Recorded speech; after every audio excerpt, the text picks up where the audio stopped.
Psaume 26, verset 8.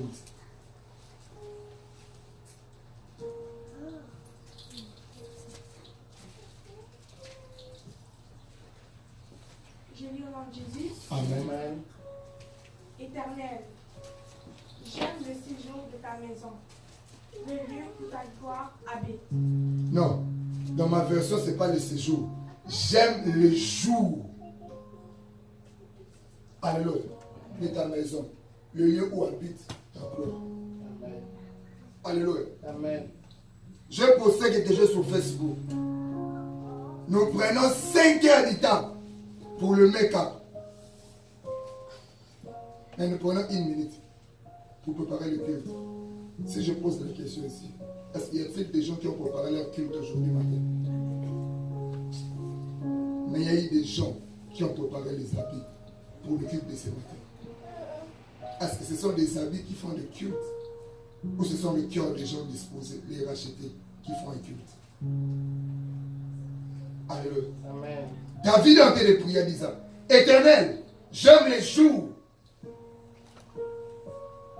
de la gloire de ta maison. C'est que David savait. Avant de se présenter devant le Seigneur, ces jours-là, on les prépare. Le culte, ce n'est pas ce que tu as envie de faire maintenant. Le culte, c'est l'intention que tu as eu avant de quitter ta maison. Tu as quitté ta maison pour venir ici pour faire quoi? Pour chanter. Lorsque tu vas chanter, ton adoration ou ton chant sera élevé devant le Seigneur. Tu as quitté la maison pourquoi? Tu es venu ici pourquoi? Pour prier. Lorsque tu vas te tenir debout pour prier, tu vas prier. En réalité, tu as commencé le culte avant le maître de pied ici. Mais est-ce que as-tu préparé ton culte? Christ étant Dieu, fait passer au moins 3 heures du temps avant le lever du soleil, le matin, dans la montagne, pour préparer son culte. Et lorsqu'il descendait, c'était la gloire, la louange. Les aveugles le voyaient, les paralytiques marchaient. Pourquoi? Il passait le temps de préparer son culte. Alors, par définition, un culte, c'est rendre hommage à une divinité ou à un différent. C'est que si je viens rendre hommage à un homme sacré, c'est que je dois préparer des phrases, des mots, des gestes et comment me tenir devant la personne pour lui rendre hommage. Alléluia. Alléluia. Vous savez, la Bible est tellement compliquée. David a en train de dire ceci. Vaut mieux un jour à ta présence que 1000 ans ailleurs. Alléluia. Vous savez pourquoi David avait dit ça? David avait réalisé. Il y a beaucoup de gens qui viennent à l'église, se disent que je suis allé dans la présence du Seigneur. Mais il n'a jamais entré dans la présence de Dieu. Lorsqu'on te dit étant prophète, ce n'est pas tout le monde qui entre dans la présence de Dieu. Ce n'est pas tout le monde. Un grand prophète peut commencer à prier maintenant. Il n'entre pas. Toi qui es là-bas, tu pries, tu entres dans la présence du Seigneur. Alléluia.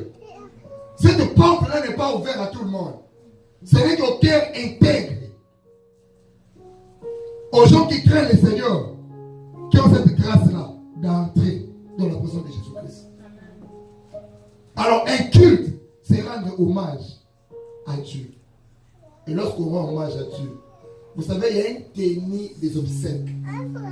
Lorsque tu vas à un obsèque, qu'est-ce que nous portons tous d'habitude? Noir, c'est ça, non? C'est aussi pourquoi? Pour rendre hommage aussi. Pour représenter, pour démontrer le signe de notre tristesse. Le deuil. Alléluia. Noir. Quand tu ne sais pas qu'est-ce qu'il dit. Obsèque, tu sais pas. Okay.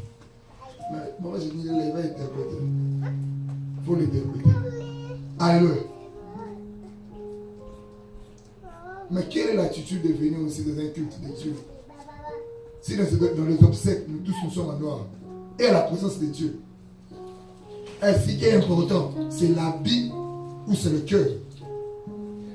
Dieu n'agit pas parce qu'on est habillé en X. Dieu n'agit pas parce que je suis habillé en Versace. Aujourd'hui, on va sentir. Si vous avez au calme, on est dans le bêtise. On a senti que vous avez écouté au calme. Alléluia. Mais pour ça, je ne veux pas seulement que moi je puisse sentir que tu es bien habillé. Que les très hauts aussi puissent sentir au moins qu'il y a une personne qui a envie de faire un culte. Amen. Alléluia. Vaut mieux un jour à ta présence que 1000 ans ailleurs. C'est-à-dire, lorsque je fais les calculs aussi, je veux te comprendre que depuis la création jusqu'à aujourd'hui, la terre a fait que 2 jours. Alléluia. La terre a fait que 2 jours. La Bible dit le 3e jour, il ressuscita. Et il a fait son jugement. Ce monde a été déjà jugé. Parce qu'il est descendu dans les prisons préférées du diable. Lorsqu'on te parle des régions inférieures, ça c'est les prisons préférées du diable. Dans les régions inférieures, en effet, on ne peut pas les intercesseurs. Dans les régions inférieures, ce sont des ministres, des hommes de Dieu, des femmes de Dieu qui sont enfermés. Le diable s'est décidé en disant, aujourd'hui, c'est le jubilé diabolique. Je ne sais pas si ça se dit, mais je me permets de le dire. Les jubilés de tous les démons, les principautés, les princes de l'air, se sont tenus avec des champagnes à Golgotha. Je ne sais pas la chanson, si je chantais quelle chanson, mais c'est que moi je sais, ne même pas en chanter. Nous,